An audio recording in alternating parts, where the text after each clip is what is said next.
ઉત્સર્ગ એકમ આપણે ઉત્સર્ગ એકમની ચર્ચા કરીએ તો ઉત્સર્ગ એકમમાં સૌથી પહેલા જોઈએ નેફ્રોનની સંખ્યા। તો પ્રત્યેક મૂત્રપિંડમાં આશરે 1 મિલિયન એટલે કે 10 લાખ ઉત્સર્ગ એકમ આવેલા હોય। પ્રત્યેક મૂત્રપિંડમાં ઉત્સર્ગ એકમની સંખ્યા બરાબર છે 1 મિલિયન એટલે કે 10 લાખ જેટલી જોવા મળે છે। એટલે એક શરીરમાં 2 મૂત્રપિંડ હોય એટલે કુલ આખા શરીરમાં 20 લાખ જેટલા ઉત્સર્ગ એકમો આવેલા જોવા મળે છે। ઉત્સર્ગ એકમ જટિલ નલિકામય રચના છે।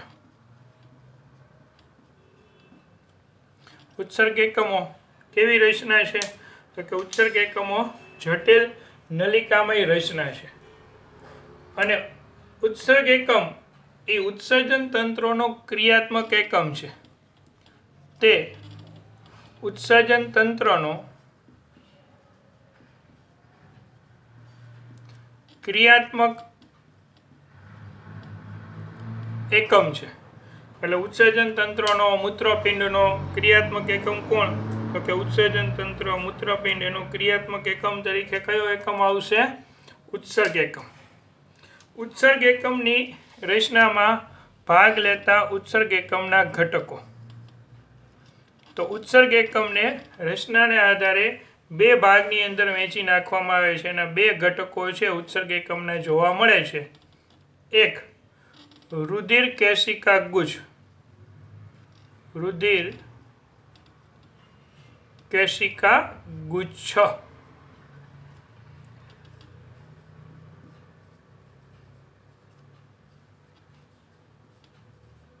ગ્લોમેરુલસ અને બીજો ઘટક મૂત્રપિંડ નલિકા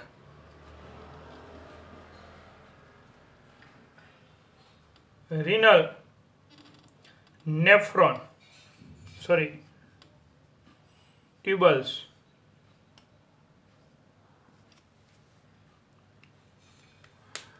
હવે આપણે સૌથી પહેલા એમાં રુધિર કેશિકા ગુચ્છ શું છે એની પહેલા ઘટકની ચર્ચા જોતા જઈએ।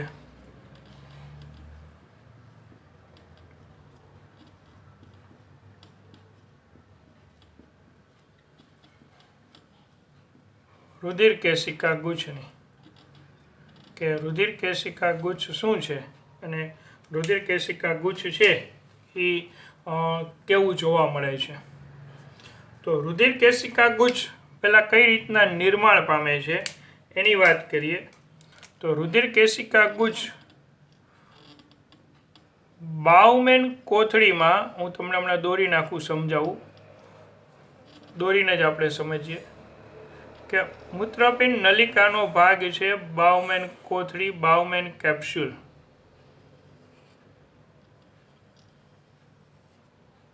બાઉમેન કોથળી જે મૂત્રપિંડ નલિકાનો એક ભાગ છે અને આપણે બાઉમેન કોથળી અથવા તો બાઉમેન કપ તરીકે પણ ઓળખી શકીએ। આ બાઉમેન કોથળીમાં એક મૂત્રપિંડ ધમનીની શાખા અંતર્વાહી ધમનિકા મૂત્રપિંડ ધમનીની શાખા અંતર્વાહી ધમનિકા અંદર પ્રવેશે। અંતર્વાહી ધમનિકા અંદર પ્રવેશી અનેક શાખાઓમાં વિભાજિત થઈ જાય અને અંતર્વાહી ધમનિકાઓ અંદર પ્રવેશી અને અનેક શાખાઓમાં વિભાજિત થઈ જાય અને આખું એક ગૂંચળું રચે। આ પ્રકારે અંતર્વાહી ધમનિકા અનેક શાખાઓમાં વિભાજિત થઈ જાય અને ગૂંચળું રચે અને ત્યારબાદ તે ગૂંચળાની શાખાઓ ફરી પાછી બહાર આવે, જેને બહિર્વાહી ધમનિકા તરીકે ઓળખાય. બાઉમેન કપમાંથી બહાર આવતી શાખા બહિર્વાહી ધમનિકા. તો આ અંતર્વાહી ધમનિકા, એનો આકૃતિ દોરીને એક વસ્તુ સમજાવું તમને અહીંયા, કે અંતર્વાહી ધમનિકાનો ગાળો કદમાં મોટો હોય, એનો વ્યાસ મોટો હોય, જ્યારે બહિર્વાહી ધમનિકાનો વ્યાસ સાંકડો હોય. અંતર્વાહી ધમનિકા શાખિત થઈ અને આખું આ જે જાળું રચે એ જાળાને કહેવાય છે રુધિર કેશિકા ગુચ્છ. અંતર્વાહી ધમનિકાઓ બાઉમેન કોથળીમાં દાખલ થઈ કેશિકાઓમાં વિભાજિત થાય. અંતર્વાહી ધમનિકાઓ જે બાઉમેન કોથળીમાં દાખલ થઈ કેશિકાઓમાં વિભાજિત થાય, આ કેશિકાઓને કહેવામાં આવે છે રુધિર કેશિકા ગુચ્છ. બરાબર છે, ગ્લોમેરુલસ તરીકે ઓળખવામાં આવે છે. તો તમને આટલી વિદ્યાર્થી મિત્રો રુધિર કેશિકા ગુચ્છ એટલે શું એ ખ્યાલ આવી ગયો? હા કે ના? હવે રુધિર કેશિકા ગુચ્છની જે બહિર્વાહી ધમનિકા છે એ બહિર્વાહી ધમનિકા બહાર નીકળી અને ફરી પાછી કેશિકાઓમાં વિભાજિત થાય. બહિર્વાહી ધમનિકા બહાર નીકળીને ફરી પાછી કેશિકાઓમાં વિભાજિત થાય. તો આમ જુઓ, બહિર્વાહી ધમનિકાની આ બાજુ કેશિકાઓ, આ બાજુ કેશિકાઓ. તો આપણે એક સરસ મજાની અહીંયા નોંધ કરી શકીએ. આપણે 18મા પાઠમાં નિવાહિકા શિરા જોઈ હતી. અહીંયા આપણે એક નોંધ કરી શકીએ કે બહિર્વાહી ધમનિકાના બંને છેડે રુધિર કેશિકાઓ હોય છે. બહિર્વાહી ધમનિકાઓના બંને છેડે રુધિર કેશિકાઓ આવેલી જોવા મળે છે. તો આ રુધિર કેશિકા ગુચ્છ શું છે પ્રોપર ખબર પડી ગઈ વિદ્યાર્થી મિત્રો, કે અંતર્વાહી ધમનિકા બાઉમેન કોથળીમાં દાખલ થાય. હું અહીંયા લખું છું કે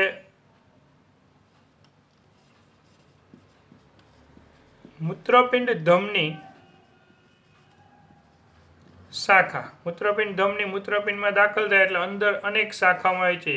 મૂત્રપિંડ ધમનીની શાખાઓ, મૂત્રપિંડ ધમનીની શાખાઓ એટલે ધમનિકાઓ.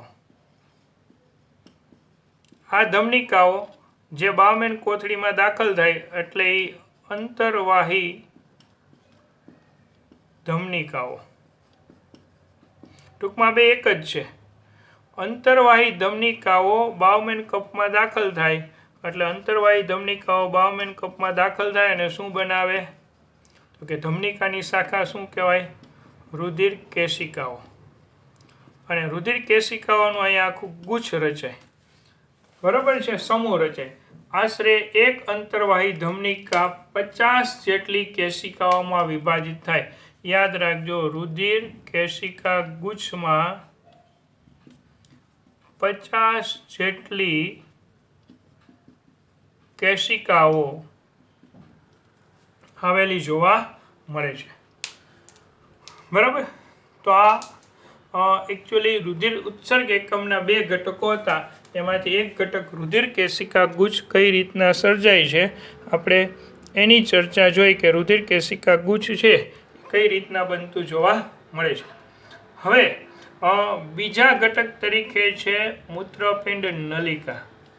બીજા ઘટક તરીકે કોણ છે? મૂત્રપિંડ નલિકા. તો આપણે મૂત્રપિંડ નલિકાની કેટલીક ચર્ચાઓ કરીએ કે મૂત્રપિંડ નલિકાના ભાગ ક્યાં ક્યાં છે.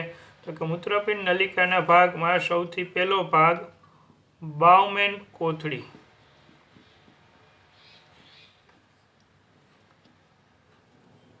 બીજો ભાગ નિકટવર્તી ગૂંચળાદાર નલિકા. નિકટવર્તી ગૂંચળાદાર નલિકા. એને પ્રોક્સિમલ કોન્વોલ્યુટેડ ટ્યુબલ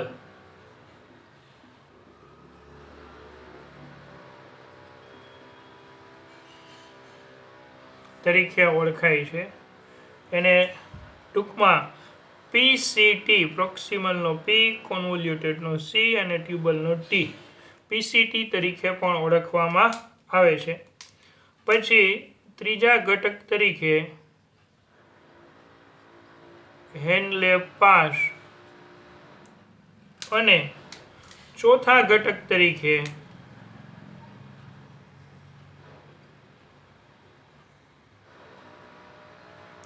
દૂરસ્થ ગૂંચળાદાર નલિકા, દૂરસ્થ ગૂંચળાદાર નલિકાને ડીસીટી તરીકે ટૂંકમાં ઓળખવામાં આવે છે. ડિસ્ટલ કોન્વોલેટેડ ટ્યુબલ અને ડીસીટી, ડિસ્ટલ કોન્વોલેટેડ ટ્યુબલ તરીકે ઓળખાય છે. તો આ મૂત્રપિંડ નલિકામાં કેટલા વિસ્તાર હતા એની વાત થઈ. હવે આપણે નેક્સ્ટ વિડીયોની અંદર મૂત્રપિંડ નલિકાના પ્રત્યેક ભાગને વ્યક્તિગત રીતે સમજશું. અત્યારે આપણે ઉત્સર્ગ એકમ શું છે, ઉત્સર્ગ એકમમાં કયા ઘટકો આવેલા હોય છે, એમાં રુધિરકેશિકા ગુચ્છ શું છે એની ચર્ચા કરી. હવે આપણે નેક્સ્ટ લેક્ચરની અંદર બરાબર છે એ મૂત્રપિંડ નલિકાના જુદા જુદા ભાગોની ચર્ચાઓ કરીએ.